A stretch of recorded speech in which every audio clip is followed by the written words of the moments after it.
Now, ladies and gentlemen, we're about to start our Q&A over here, and we've all seen the sneak peek of Superman. How many of you guys got to see the sneak peek last night at IMAX? Yeah? You guys enjoy it? That was amazing, right? You guys excited? I'll be straight with you. I usually stay away from watching trailers because I want to just watch the movie with all its glory. But when I watched this one, I was like, I'm excited to watch it. These trailers have been great. They give almost nothing away about the movie, and yet you really feel like you know what the movie will feel like and what it's about. But there's so much in the movie that even seeing the first 30 minutes, there's so much that you haven't seen. Oh yeah, that 30 minutes is nothing. It's amazing. The next hour and a half. It was doing the trailers was really hard. Like it was like the first couple versions of the trailers came out, from the guys, and they just weren't working because they didn't feel like the movie. And so we just kept working, and eventually we got there, and that's what you see today. And we're so excited to see the rest of it. We were absolutely stoked last night. People were screaming. Such a great idea to put that in a trailer because that gives people that idea, that gives them something to chant. And now we get the chance to do a little bit of a deep dive with you guys about the film and about the trailer footage that we've seen so far. So let's start with James, okay? I'm going to rewind just a little bit. Before you started making movies and before the DCU, two-part question for you here, James.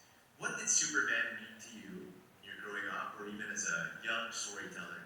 And now that you're the one telling the story, has anything surprised you or changed about how you see Superman and your connection to him?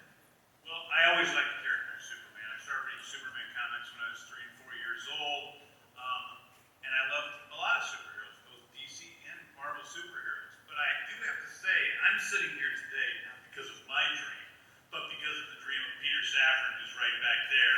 Who has been bugging me for 10 years to try to make a Superman movie. And people have been coming to me with it, and it wasn't until one day that I just saw what the movie could be in my head. How it could be a different sort of Superman. It could be the Superman that I fell in love with from the comic books. When I was a kid and I read the comics, I didn't start reading comics when I was a child and enter a world where there was only Superman and his origin story. I didn't know the origin story for a long time. I saw Superman in a world of superheroes with friends that were superheroes and a Daily Planet gang and a flying dog and giant monsters and this other world that I just became enmeshed in as a child, even before I could read, and falling in love with those images. And so I wanted to create that feeling I had as a young child in a film that both children and adults could enjoy, where it is this other universe, but that is still grounded with real stakes, real people who have issues and problems and relationships, things, flaws, things change about themselves, things they don't want to change because they're stubborn. and so it's I think that it was a joy to me, the joy of my life really, to be able to bring Superman to the screen in this way and not change a thing about the character, just give him more life and more ideas about who he is and focus on a time that we haven't really focused on the character. When he's falling in love. We're big on love here in the Philippines, the love teams and everything like that. But you know what, before we get to that, love teams. Before we get Wait. What's the love teams? Alright, oh my god, alright, okay. So, here in the Philippines, a big thing is that they're gonna pair up two actors, alright, and they'll be romantically linked their entire careers.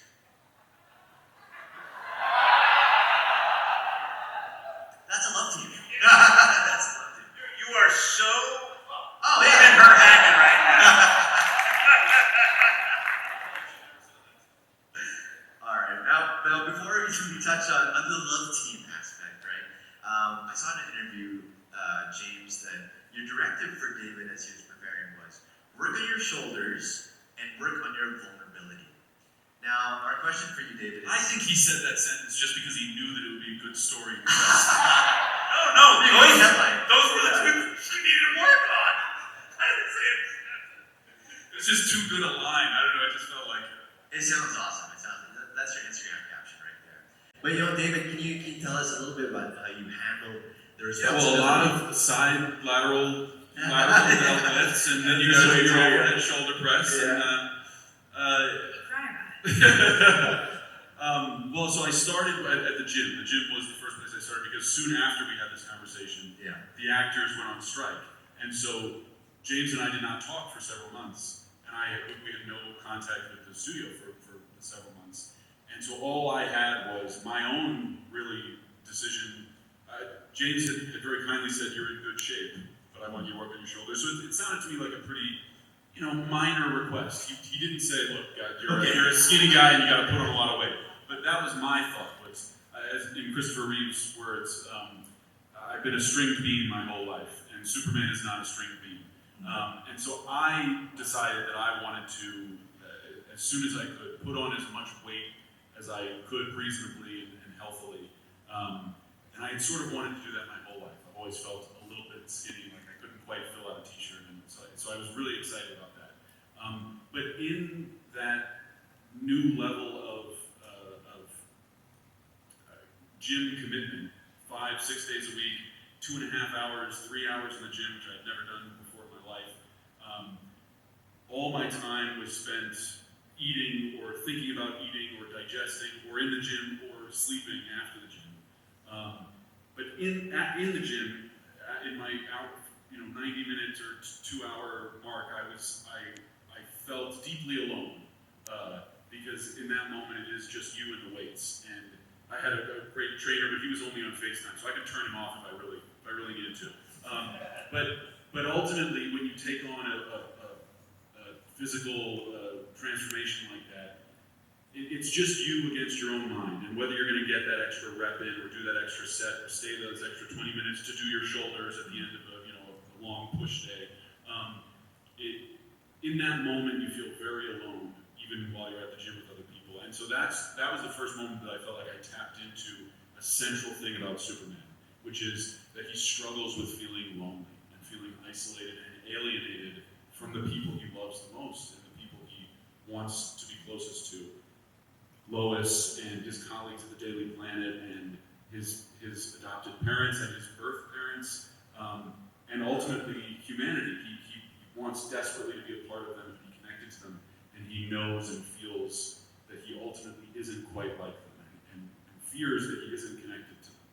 And that, I thought, what a universal human experience, to be surrounded by people and to feel lonely. So that was my first way into the character. And since this is not an origin story, was it challenging for you to portray that? We're like 3 years into his journey as Superman, yeah? Was it more challenging for you than it was an origin story? No, it made it easier because it's not that the origin story isn't important in the film. In fact, it's a big part of the film.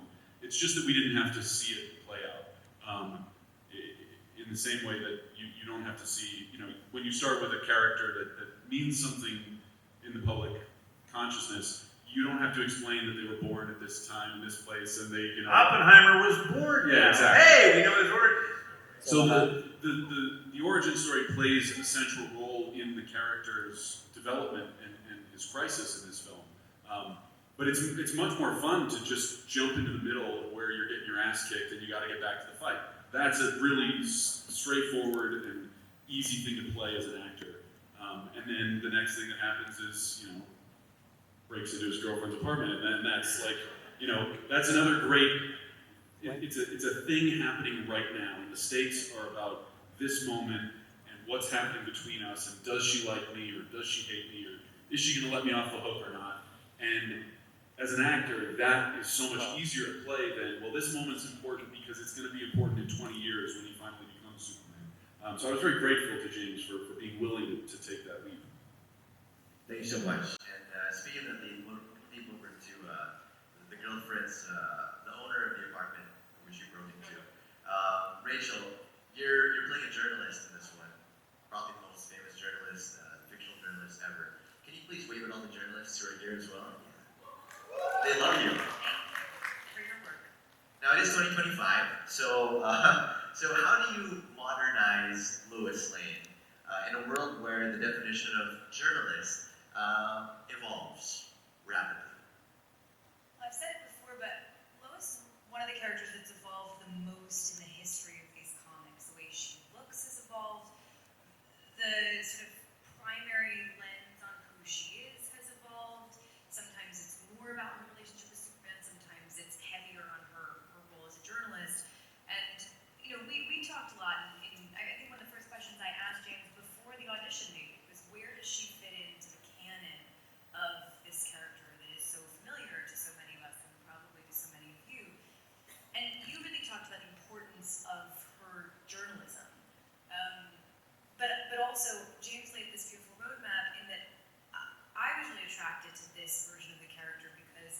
feels equally weighted.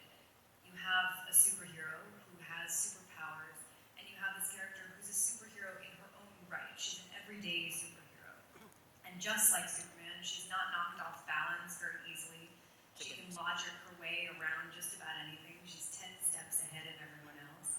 And then along comes this thing that she couldn't have seen coming, that she can't logic her way out of, and it totally knocks her off her feet. And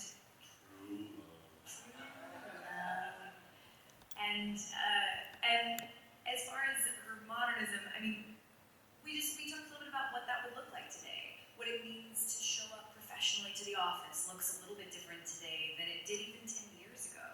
And so we talked about what she would look like as somebody who's always going to chase a story to the ends of the earth, who puts work at the moment we meet her kind of first and foremost in her life. What does her apartment look like? What does she look like? How does she express herself through her clothes? And that meant a lot of flat shoes.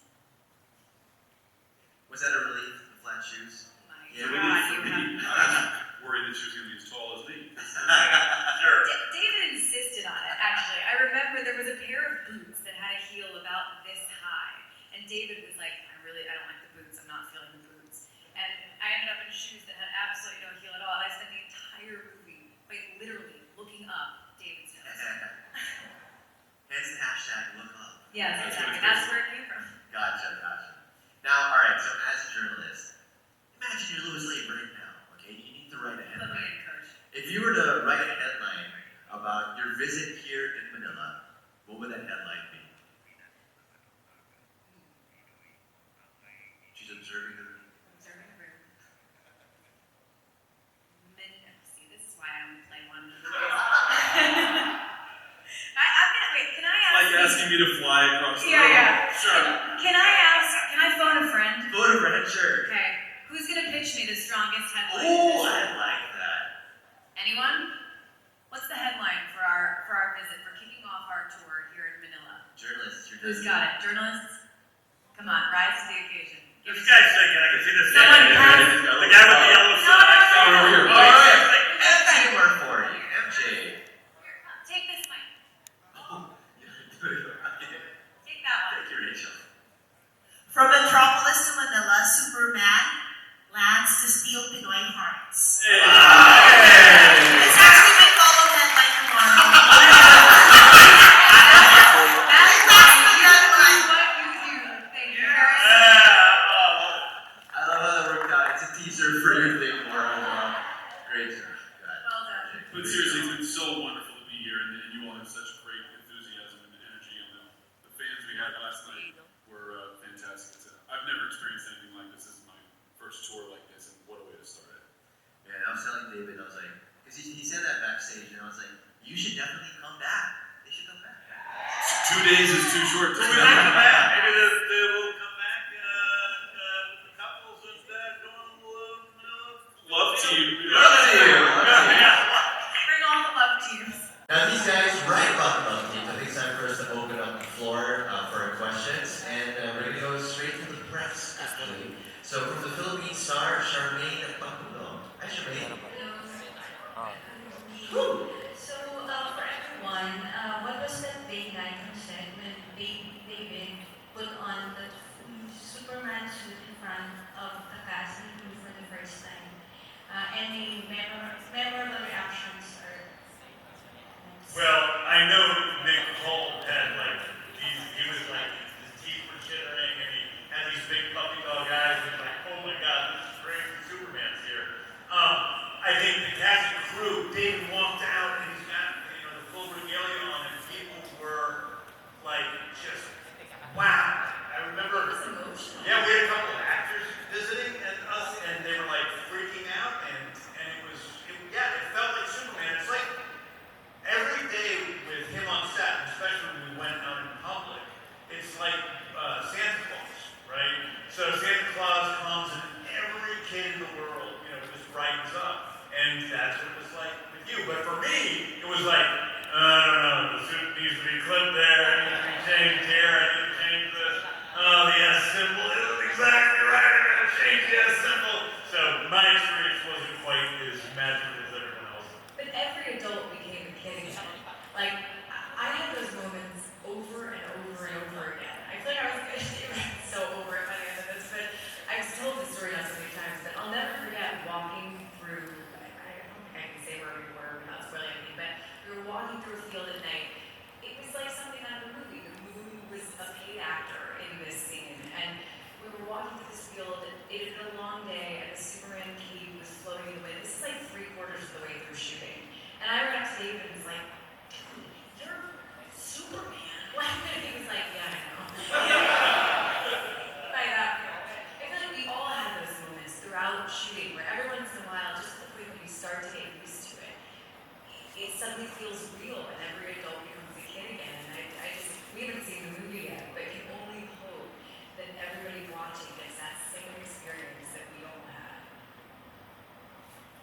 I think we will. And that's right, their choice, Ed.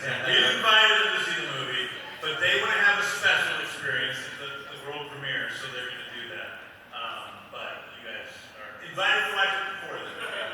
And I know, Rachel, you hate watching yourself on the screen. I forgot about that. I never do, but actually Nick texted me. I think there was a period where you were coming through LA, and maybe you guys had offered, and Nick texted me and said, should the three of us watch it together? And then I had FOMO, and I was like, well, if it works out, I guess we'll watch it together. And it didn't work out that we were all there, but I think the best time to see it the first time is going to be with a full audience, our world premiere on the big screen. That's the way to do it. And I'll only hide a little bit every time I'm on screen. And we can't wait to see you play that iconic journalist, Lois Lane. So, speaking of which, we actually have a question for you from Oscar GMA. Yeah, Oscar. Yes, guys, I'm saying thank you. Thank you so much. As a big Superman fan, a reporter, and married to a reporter, she's over there. Let's hear it for Otto with our superstar back there. Let's hear it for this love team. Wow, what's it like being married to such a wonderful, famous woman? With the best headlines in the biz. Mike, gonna be a little, yet very moved. Okay, as a journalist in the film, playing Clark Kent, how do you portray someone who hides a world-changing secret while working in a newsroom go into shaping your understanding of the role, especially when he's also in love with a fellow reporter? Well, there are versions of Clark Kent where he is really an intrepid reporter, and he's on Lois Lane's level, or even more impressive as a reporter than she is. I don't think. Well, wait.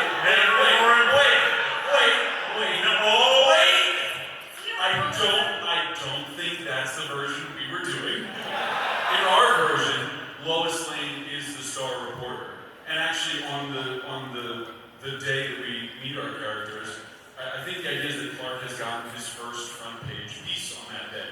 And that's a huge day for him. He's never gotten the front page. He hasn't won the awards that Lois has won. He really is cosplaying as a journalist. That's his thing. It's like he wants to hang out with these guys. He needs to have a day job. He needs to, be able to fit in that way. He loves journalism. He loves the idea of journalism, but he's not a serious journalist, at least yet, in the way that Lois is. And he'd like to think that he is, and that's why he has this little, this ace up his sleeve, which is that he has a very personal relationship with Superman, which certainly helps a journalist if you have access